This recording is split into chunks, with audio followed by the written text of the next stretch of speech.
Hi friends, বাবুস কিচেনে সবাইকে welcome করে আজ আমি বানিয়েছি পটল চিংড়ি। এই গরমের সিজনে পটল চিংড়ি আমাদের বাঙালির খুবই একটি প্রিয় রেসিপি। তা চলুন দেখা যাক আমি কীভাবে বানিয়েছি পটল চিংড়ি। আর ভিডিওটি লাস্ট পর্যন্ত দেখার জন্য অনুরোধ রইল। পটল চিংড়ি বানানোর জন্য আমি কড়াতে সরষের তেল খুব ভালোভাবে গরম করে নিয়েছি। এখন কড়ার মধ্যে দেবো কেটে রাখা পটল। পটলের মধ্যে সামান্য পরিমাণে লবণ দিয়েছি, সাথে দেবো সামান্য করে হলুদের গুঁড়ো। লবণ আর হলুদ পটলের সাথে ভালোভাবে মিশিয়ে নিয়েছি।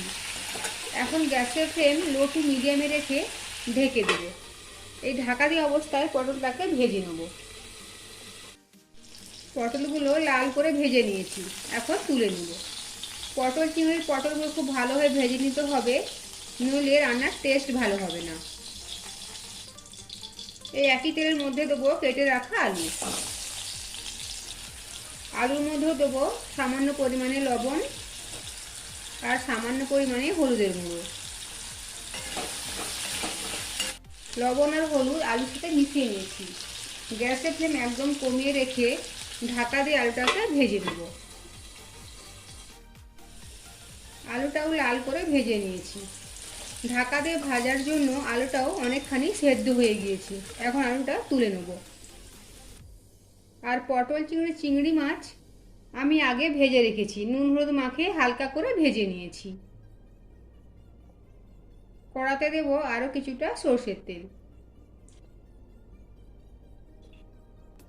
তেল গরম হয়ে গিয়েছে, তেলের মধ্যে এখন ফোড়নে দেব গোটা জিরে, তেজপাতা, দারচিনি, এলাচ আর লবঙ্গ।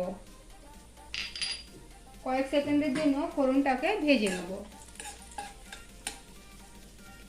ফোড়ন ভেজে নিয়েছি, এখন এর মধ্যে দেব একটা মিডিয়াম সাইজের কোচানো পেঁয়াজ।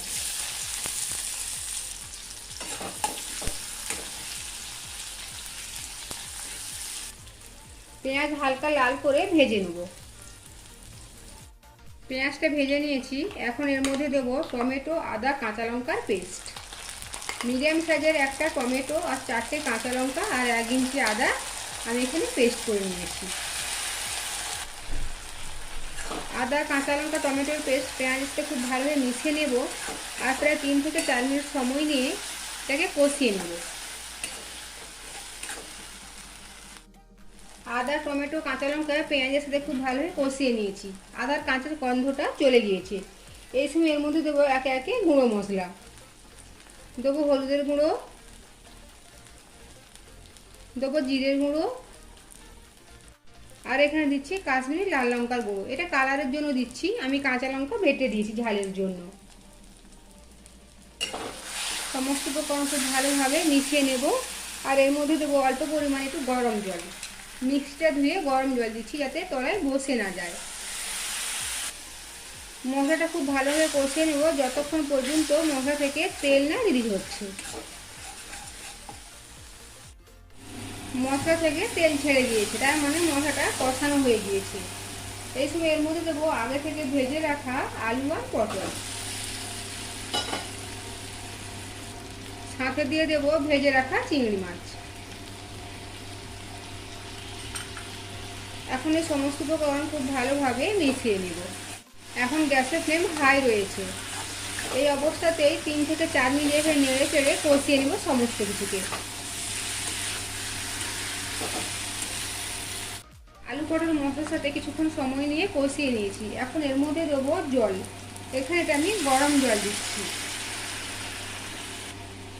খুব বেশি জল দেবো না, আলু 50% উপরে সেদ্ধ হয়ে গিয়েছে, সাথে পটলও সেদ্ধ হয়ে গিয়েছে অল্প। সমস্ত কিছু এই জলের সাথে মিশিয়ে নেব।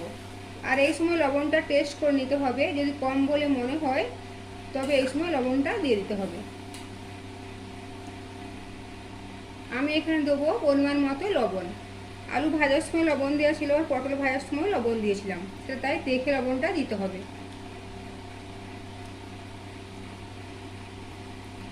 গ্রেভি ফুটে উঠেছে, এখন গ্যাসের ফ্লেম লো টু মিডিয়ামে রেখে 10 মিনিটের জন্য ঢেকে দেবো।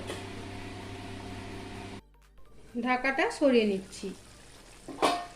গ্রেভি একদম ঠিকঠাক রয়েছে, আলু পটল ভালোভাবে সেদ্ধ হয়ে গিয়েছে।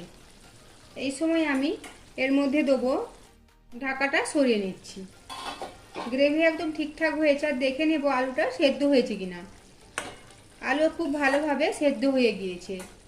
এই সময় দেবো হাফ চামচ মতো গরম মশলার গুঁড়ো, সাথে দেবো হাফ চামচ ঘি। সমস্ত উপকরণ মিশিয়ে নেব আর গ্যাসের ফ্লেম অফ করে দেব।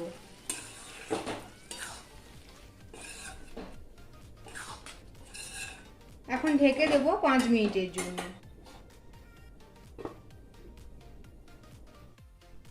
5 মিনিট হয়ে গিয়েছে, ঢাকাটা সরিয়ে নিয়েছি।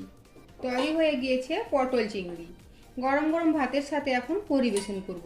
আপনার যদি রেসিপিটি ভালো লেগে থাকে অবশ্যই লাইক, শেয়ার, কমেন্ট, সাবস্ক্রাইব করার জন্য অনুরোধ রইল।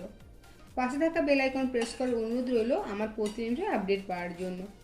ভালো থাকবেন, সুস্থ থাকবেন। ফিরে আসছি অন্য কোনো রেসিপি নিয়ে। ভিডিওটি দেখার জন্য ধন্যবাদ।